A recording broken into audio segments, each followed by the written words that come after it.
ningependa nichukue fursa hii kushukuru wote ambao tumefanya kazi pamoja na wao katika huu mradi wa kujenga hii Uhuru Gardens. Nianze kwanza kwa kushukuru jeshi letu kupitia wewe CDF na wenzako. Jeshi limejikaza kabisa pamoja na wengine, na tujue ya kwamba hata ule mtu ambaye amechora na wale ambao wamekuwa ma-engineers wote ni wananchi na watoto wa Jamhuri hii yetu ya Kenya, na tunawashukuru.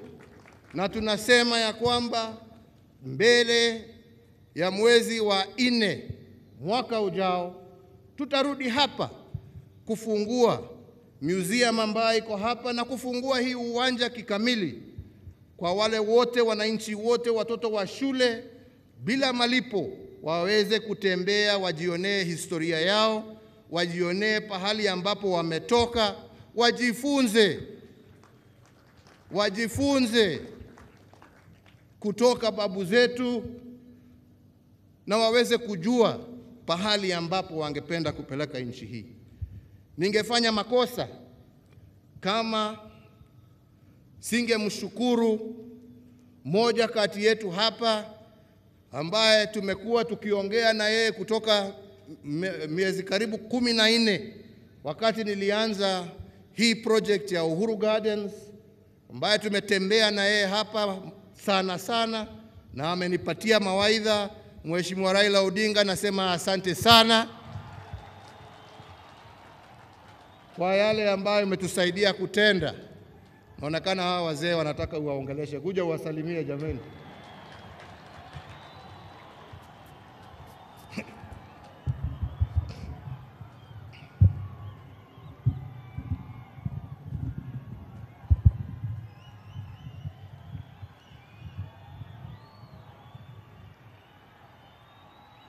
Your Excellency, Rais wa Jamhuri wa Kenya,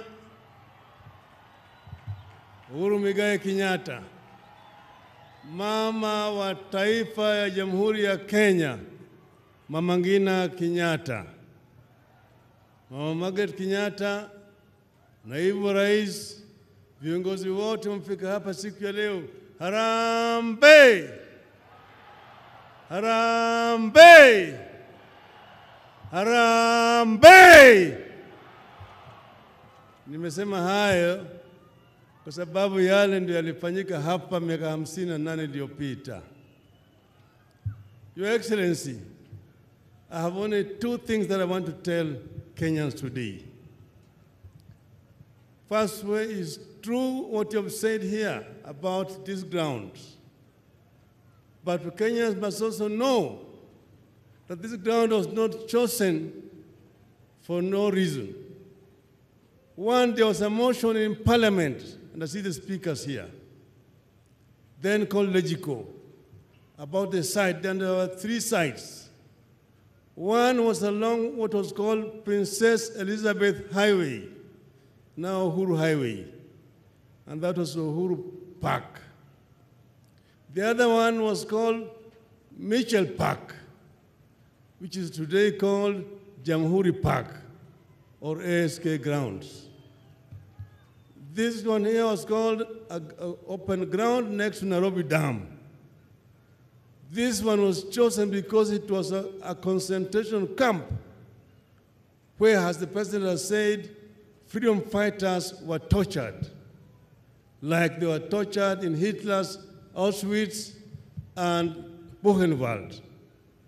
Here, next to the Western Hotel, which was part of this ground, in Langata Primary School, there are torture chambers which have been preserved by the Museum of Kenya for people to know where we are coming from.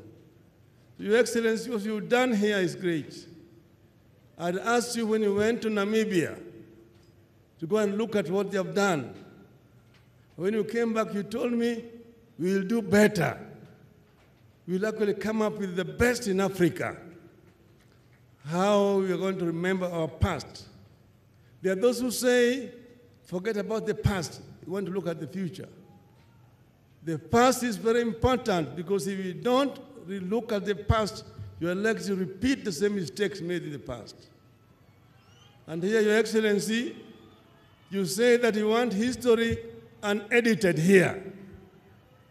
People will come to know who Wayaki Wahinga was, who Harithuku was, and so many of those our heroes here. Many of Kenyan patriots have worked here.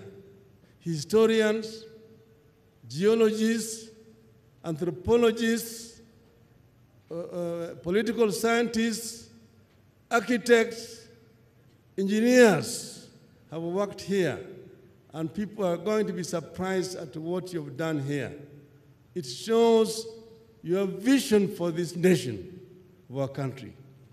So we, therefore, Your Excellency, I want to congratulate you in front of fellow Kenyans here for the work that you've done that will only be recognized many years after you've left office. So we congratulate you, and this land had been grabbed, but those land grabbers who do not see any open space and stop grabbing them. But you managed to retrieve it back for the benefit of our people, and it's going to remain truly Uhuru Gardens, where we also are going to bury our heroes and remember them for posterity. I thank you. Merry Christmas and Happy New Year. Haya, kwa hayo machache na mengi, mimi nawatakia Wakenya kila laheri. Mungu awabariki. Mungu awabariki taifa letu la Kenya. Tuwe na Krismasi njema. Tuwe na mwaka mpya wa amani. Majaliwa ya Mwenyezi Mungu, tutaonana tena. Asanteni sana, kwaherini. Thank you very much.